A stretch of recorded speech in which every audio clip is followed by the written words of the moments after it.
Assalamualaikum warahmatullahi wabarakatuh. Selamat datang dan berjumpa kembali dengan saya di video kita yang keempat. Melanjut pembicaraan kita di video yang ketiga tentang hukum vibrasi.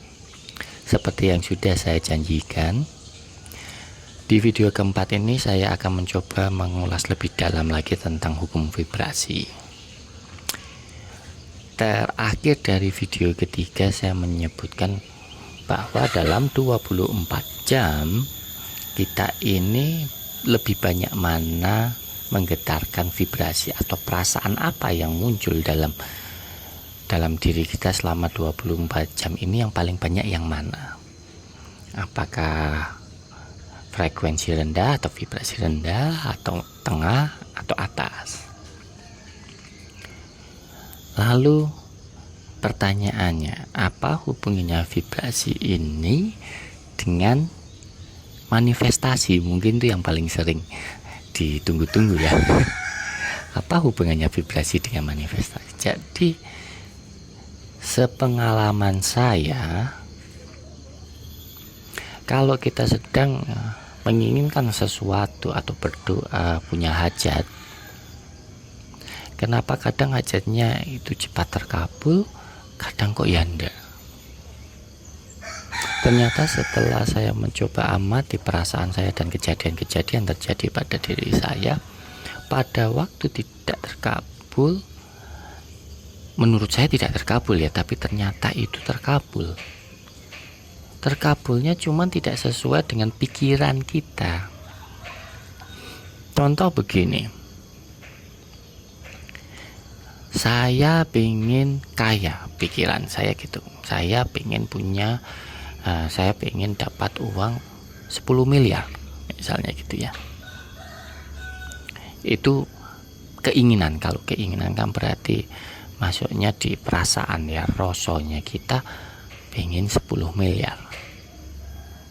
Tetapi ternyata pikiran kita berpikir, loh 10 miliar, saya kerja cuman segini, dapatnya per bulan cuman segini. Ngimpi. Nah, ini artinya perasaan dan pikiran kita tidak sinkron. Nah, kadang kita berdoa pun juga seperti itu. Pada waktu kita berdoa, kita bilang, ya Allah, saya pengen 10 miliar hari ini misalnya, atau tahun depan, atau apapun itu. Tetapi selama berhari-hari kita cuma berpikir gak mungkin, gak mungkin, gak mungkin. Nah, satu hari itu setelah kita berdoa, oke, kita berdoanya mungkin bagus itu. Tetapi dalam satu hari kita selalu menggetarkan perasaan ragu terus, dimana itu ada di vibrasi bawah. Gak mungkin ini saya dapat, dari mana? Saya ngayal, Allah apa kasih ya? Tapi dari mana ya? Itu terus yang kita pancarkan, lebih banyaknya ya, nggak mungkin dalam 24 jam kita mikirin itu terus, tapi lebih banyak itu. Artinya itu yang akan termanifestasi. Nah, mohon maaf, jadi bukan dipercepat harapan kita, tapi akhirnya kayaknya lama karena tadi kita startnya dari vibrasi yang rendah. Dan itu yang kita pancarkan terus menerus dalam 24 jam. Lebih banyak, mohon maaf, lebih banyak kita pancarkan dalam 24 jam. Tetapi beda halnya apabila kita dalam 24 jam kita memancarkan optimisme dan lain sebagainya, yaitu di vibrasi tengah, itu optimisme. Nah, itu yang akan kita dapatkan, maka sesuatunya menjadi lebih cepat. Ini contoh saya ya. Saya itu kan kerjanya freelancing, saya menggambar ya. Nah, saya membuka di salah satu seperti freelance website, cukup terkenal di freelance website tersebut. Tapi saya tanpa marketing. Saya cuman buka, saya punya karya seperti ini, kalau ada orang yang beli, karena kondisinya Saya memang tidak mau marketing karena budget saya tidak ada untuk marketing di freelance tersebut. Itu cukup lama pada waktu saya mulai dari buka, dan masih nol. Saya tidak punya feedback atau review atau bintang. Saya tidak ada sama sekali itu. Yang saya ingat pada waktu itu, hati saya gembira terus. 1 hari, mungkin sampai 2 hari, saya lebih banyak rasa gembiranya, optimis bahwa pendapatan saya meningkat lebih banyak. Anehnya, out of the blue, kalau istilah orang-orang bule sana, tidak dinyana-nyana, kalau bahasa Jawa itu ujuk-ujuk, sekonyong-konyong, ada pesanan satu. Dari mana itu pesanan? Maksud saya kan banyak sekali ya nominasi, dan banyak sekali yang mempunyai style ilustrasi seperti saya. Tidak hanya saya, dan harga saya pun harga standar sama orang-orang. Bukan terlalu murah juga, bukan terlalu tinggi, tetapi harga yang paling standar.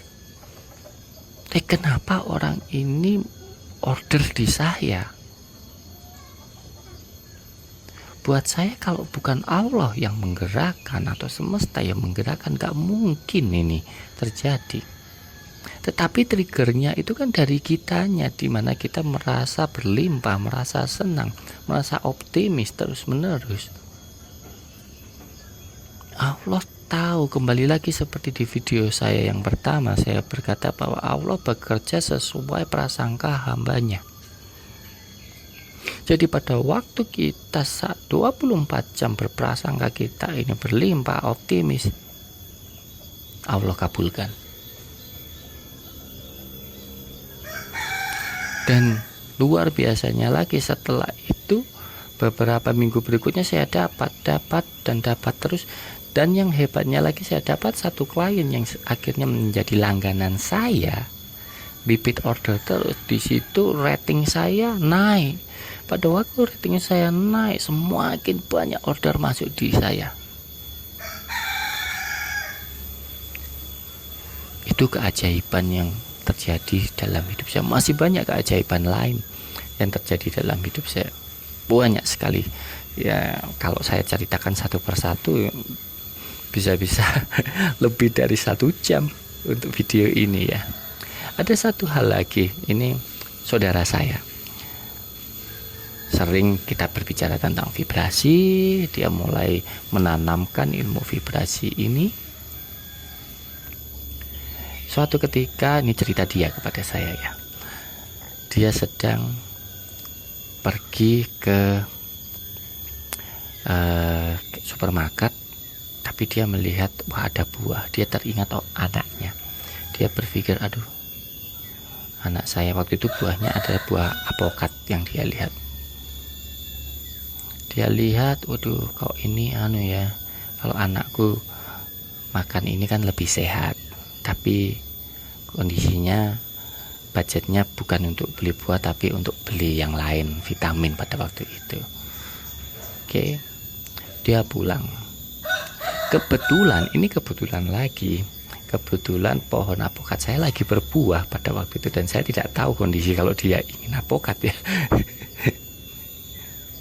Waktu itu kita mau ada pertemuan, saya bawa beberapa, saya berikan ke dia. Dia kaget. Loh, ini kan yang baru saja tadi saya inginkan, kok bisa langsung saya dapat?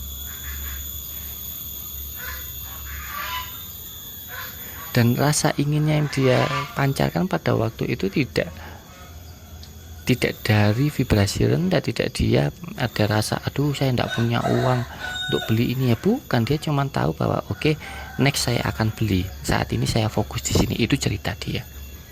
Jadi dia startnya bukan dari vibrasi rendah, teman-teman.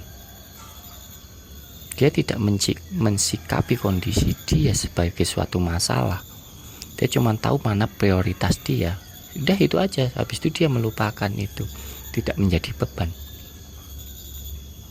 saat itu juga terjadi.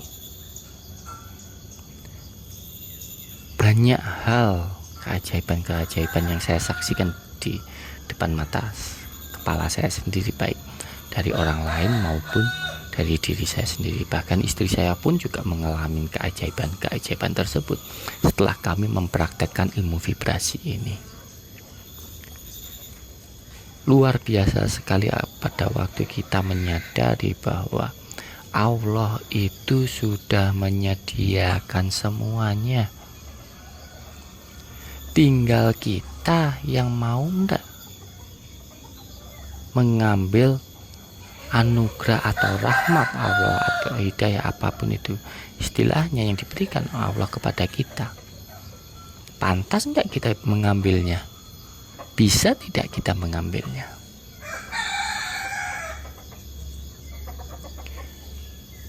Saya rasa sampai di sini dulu percakapan kita di video keempat.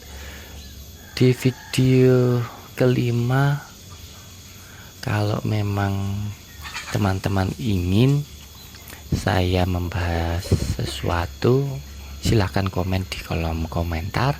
Saya akan coba bikinkan di video kelima. Apabila tidak ada komentar, maka di video kelima kemungkinan saya akan jauh lagi membahas tentang vibrasi dan keajaiban. Kemungkinan saya belum tahu ya, karena video yang saya bikin ini adalah secara spontan apa yang saya rasakan, dan saya ingin berbicara pada waktu saya sedang merekam video ini dan tidak ada edit sama sekali. Jadi mohon maaf apabila ada kata-kata saya yang kurang berkenan atau tidak cocok dengan pendapat teman-teman. Ini hanya uraian saya. Saya terima semua masukan teman-teman, kritik maupun sarannya. Baik, terima kasih banyak sudah meluangkan waktu untuk mendengarkan video saya sampai di ujung, di akhir video ini. Assalamualaikum warahmatullahi wabarakatuh.